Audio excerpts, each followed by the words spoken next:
राज्यातील शेतकऱ्यांसाठी आजच्या दिवसातील एकापेक्षा एक महत्त्वाच्या आणि आनंदाच्या बातम्या समोर आल्या आहेत.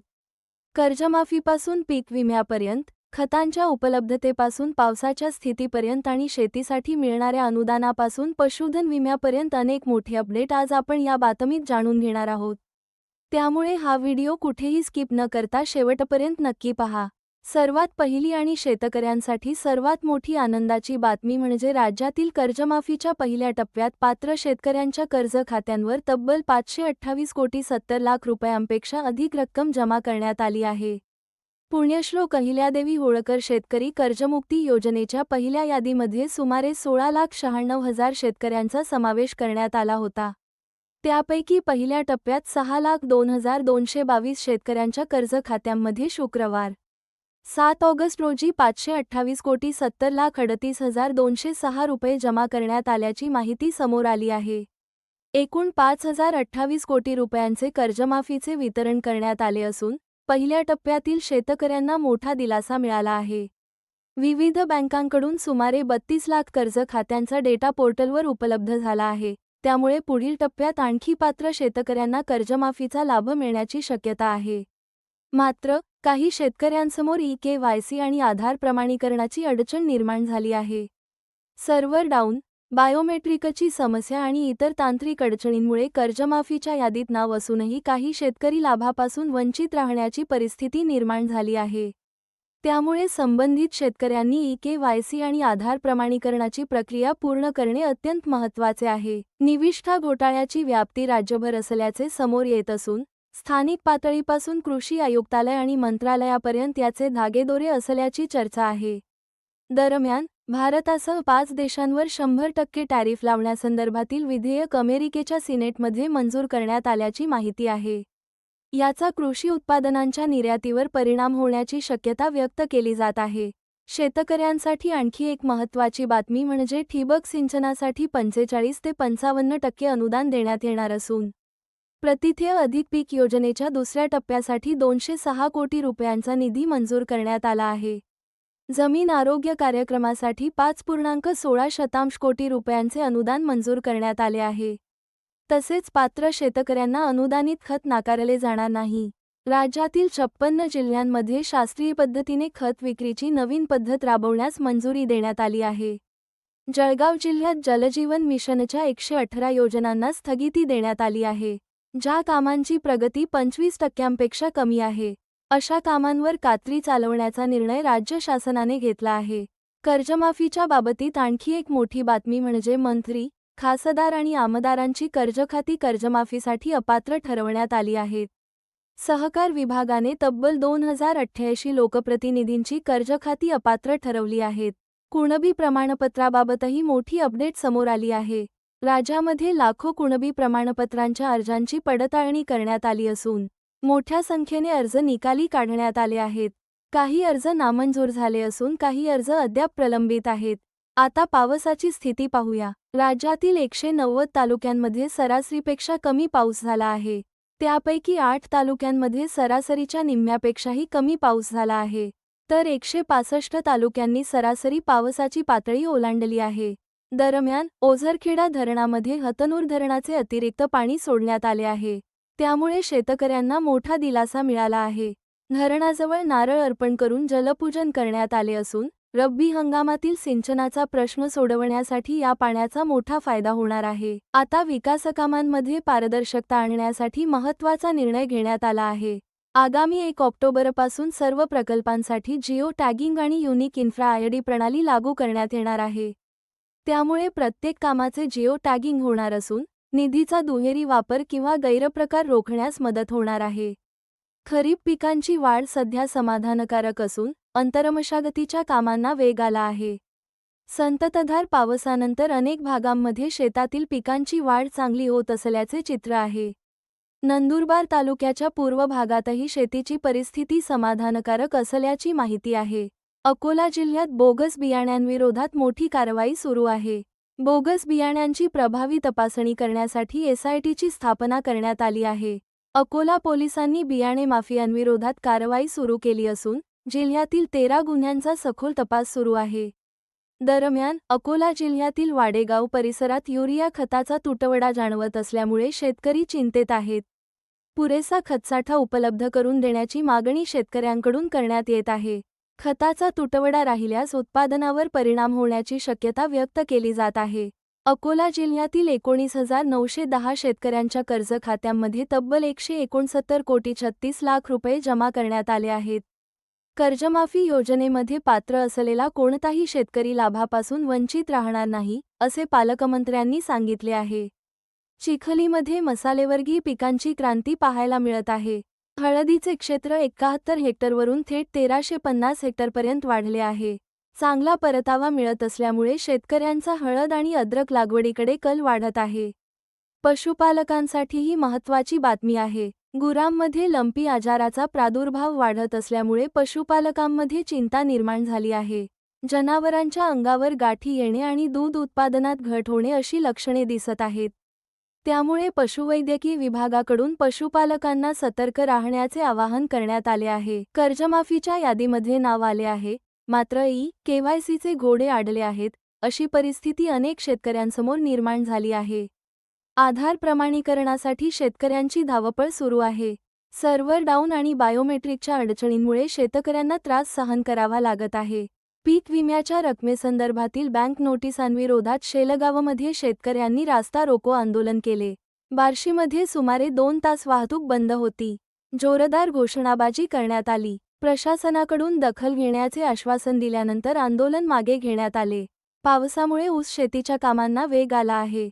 मात्र कळवण तालुक्यातील काही भागात पिके पिवळी पडल्याने शेतकऱ्यांमध्ये चिंतेचे वातावरण आहे. छत्रपती संभाजीनगरमध्ये वाळूज MIDCसाठी 144 MLD पाणी उपलब्ध करून देण्यासाठी 413 कोटी रुपयांची नवीन पाणीपुरवठा योजना राबवण्यात येणार आहे. जायकवाडीमध्ये स्वतंत्र पंप हाऊस, जलशुद्धीकरण केंद्र आणि 23 किलोमीटर लांबीची नवीन जलवाहिनी टाकण्यात येणार आहे. छत्रपती संभाजीनगर जिल्ह्यातील 35,540 शेतकऱ्यांच्या कर्जमाफीपोटी बँकांमध्ये तब्बल 231 कोटी रुपये जमा करण्यात आले आहेत. त्यामुळे या शेतकऱ्यांसाठी नवीन पीक कर्जाचा मार्ग आता मोकळा होण्याची शक्यता आहे. पशुपालकांसाठी आणखी एक दिलासादायक निर्णय आहे. पशुधनाचा विमा आता एकदाच 3 वर्षांसाठी काढता येणार आहे. विम्याच्या हप्त्यापैकी 85% रक्कम केंद्र आणि राज्य शासनाकडून भरण्यात येणार असल्याची माहिती आहे. जालना तालुक्यातील वाघरुड गावाने पारंपरिक शेतीला फाटा देत आधुनिक तंत्रज्ञानाचा वापर करून शेडनेट शेतीमध्ये वेगळी ओळख निर्माण केली आहे. त्यामुळे वाघरुड गाव राज्यातील इतर शेतकऱ्यांसमोर आदर्श निर्माण करत आहे. वसतिगृह प्रवेश प्रक्रियेबाबतही महत्त्वाची माहिती आहे. स्वाधार योजनेचा लाभ घ्यायचा असेल तर संबंधित अर्ज करणे अनिवार्य आहे. ऑनलाईन अर्ज करण्याची अंतिम मुदत 15 सप्टेंबरपर्यंत आहे. लातूर जिल्ह्यात एकूण 26 वसतिगृहे आहेत. परभणी जिल्ह्यात खतांच्या साठ्याबाबतही मोठा प्रश्न निर्माण झाला आहे.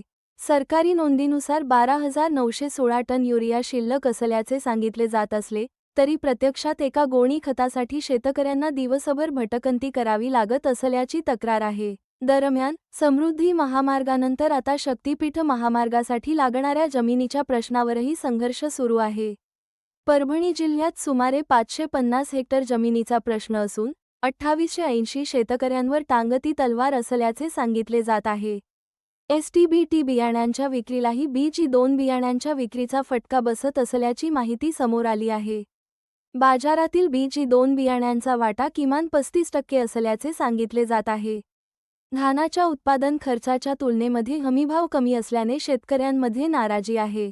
वाढलेल्या महागाईच्या तुलनेमध्ये हमीभावामध्ये केवळ 72 रुपयांची वाढ झाल्याची चर्चा आहे. पीक विम्याच्या जाचक धोरणामुळेही शेतकरी विम्यापासून दूर जात असल्याचे चित्र आहे. पालनदूरमध्ये पीक विमा घेणाऱ्या शेतकऱ्यांचे प्रमाण कमी झाले आहे. 24 तासांच्या सक्तीमुळे अनेक शेतकऱ्यांसमोर अडचणी निर्माण झाल्याचे सांगितले जात आहे. धान खरेदीची मुदतवाढ देण्याची मागणी किसान सभेकडून करण्यात आली आहे. सरकारला अल्टिमेटम देण्यात आला असून 14 ऑगस्टपासून बेमुदत उपोषणाचा इशारा देण्यात आला आहे. आता गडचिरोली आणि गोंदिया भागातील शेतकऱ्यांसाठी महत्त्वाची बातमी. जिल्हा मध्यवर्ती बँकेला कर्जमाफीचे 175 कोटी 78 लाख रुपये प्राप्त झाले आहेत. यामुळे 23,508 शेतकऱ्यांना दिलासा मिळणार आहे. 12,679 शेतकऱ्यांच्या खात्यांमध्ये कर्जमाफीची रक्कम जमा करण्यात आली आहे. गोंदिया जिल्ह्यामध्ये 75,74 लाख रुपयांचा पहिला हप्ता प्राप्त झाला आहे. तब्बल 81.43% शेतकऱ्यांचे आधार प्रमाणीकरण पूर्ण झाले आहे. शेतकऱ्यांना कर्जमाफी आणि प्रोत्साहनपर अनुदान मिळावे, तसेच धानाचे थकीत चुकारे तातडीने देण्यात यावेत, अशी मागणी धान उत्पादक शेतकऱ्यांनी केली आहे. यासंदर्भात उपविभागीय अधिकाऱ्यांना निवेदन देण्यात आले आहे. नागपूर जिल्ह्यात 6 लाखांपेक्षा अधिक स्मार्ट मीटर बसवण्यात आले असून त्यापैकी केवळ 379 तक्रारी प्राप्त झाल्याची माहिती आहे. पावसाअभावी काही भागात धानाच्या रोपांची लागवड खोळंबली आहे. नदी नाल्यांमध्ये जेमतेम पाणी असल्यामुळे खरीप पिकांच्या पेरणीचे नियोजनही अडचणीत आले आहे. जामगाव येथे वन्य प्राण्यांच्या हल्ल्यामुळे शेतकऱ्यांचे लाखो रुपयांचे नुकसान झाले आहे. तारकुंपणासाठीचे अनुदान अद्याप प्रलंबित असल्याची तक्रार शेतकऱ्यांनी केली आहे. पूरग्रस्तांना एनडीआरएफच्या निकषानुसार मदत देण्यात येणार असल्याचे चंद्रशेखर बावनकुळे यांनी सांगितले आहे. तसेच कायदा आणि सुव्यवस्थेचा आढावा घेण्यात येणार आहे. पेपरफुटी प्रकरणात महाराष्ट्रातील 3 विषयतज्ज्ञांविरोधातही मोठी कारवाई झाल्याची माहिती आहे. सीबीआयच्या आरोपपत्रात पेपरफुटीच्या मास्टरमाइंडचा दावा करण्यात आला आहे. प्रश्नांची गुप्त नोंद करून हॉटेलमध्ये प्रश्नपत्रिका पुन्हा तयार करण्यात आली आणि मध्यस्थांच्या साखळीच्या माध्यमातून ती विद्यार्थ्यांपर्यंत पोहोचवण्यात आल्याचा आरोप आहे. दरम्यान, गुजरात आणि महाराष्ट्रामधील वीज केंद्रांमध्ये 7,174 मेगावॅट क्षमतेचे बँकिंग डाऊन करण्यात आले आहे. मागणीपेक्षा वीज निर्मिती वाढल्यामुळे समतोल राखण्यासाठी उत्पादन कमी करण्यात आल्याची माहिती आहे. पपई पिकावर येलो मोझॅक रोगाचा प्रादुर्भाव वाढत असल्याने उमरा परिसरातील शेतकरी चिंतेत आहेत. पांढऱ्या माशीच्या प्रादुर्भावामुळे हा रोग अधिक पसरत असल्याचे तज्ज्ञांचे म्हणणे आहे. त्यामुळे बाधित पाने आणि झाडांचे योग्य व्यवस्थापन करण्याचा सल्ला देण्यात आला आहे. पशुधन विम्याबाबत पुन्हा एकदा महत्त्वाचे सांगायचे झाले तर पशुपालकांना एकदाच 3 वर्षांसाठी विमा. आता शेवटची आणि अत्यंत महत्त्वाची बातमी कर्जमाफीच्या ई-केवायसी बाबत. अनेक शेतकऱ्यांची ई-केवायसी अद्याप प्रलंबित आहे. सर्व्हर डाऊनच्या समस्येमुळे शेतकऱ्यांना अडचणी येत आहेत. त्यामुळे आता केवळ 15 दिवसांची मुदत देण्यात आली आहे. नाशिक जिल्हा बँकेचे 7635 तर राष्ट्रीयकृत बँकांचे सुमारे 36,000 शेतकरी लाभार्थी आहेत. 1 लाखांपेक्षा अधिक लाभार्थी अद्याप ई-केवायसीपासून दूर असल्याची माहिती आहे. त्यामुळे ज्या शेतकऱ्यांचे कर्जमाफीच्या यादीमध्ये नाव आले आहे, पण ई-केवायसी किंवा आधार प्रमाणीकरण बाकी आहे, त्यांनी ही प्रक्रिया शक्य तितक्या लवकर पूर्ण करणे अत्यंत महत्त्वाचे आहे. तर शेतकरी बांधवांनो, आजच्या या सर्व महत्त्वाच्या अपडेटमध्ये कर्जमाफी, पीक विमा, खतांचा तुटवडा, पाऊस, खरीप पिके, ठिबक सिंचन अनुदान, पशुधन विमा, बोगस बियाण्यांवरील कारवाई आणि ई-केवायसी अशा अनेक विषयांवर मोठ्या घडामोडी समोर आल्या आहेत. तुमच्या जिल्ह्यात कर्जमाफीची रक्कम जमा झाली आहे का? ई-केवायसी पूर्ण झाली आहे का आणि तुमच्या भागात खत व पावसाची परिस्थिती कशी आहे हे कमेंटमध्ये नक्की सांगा.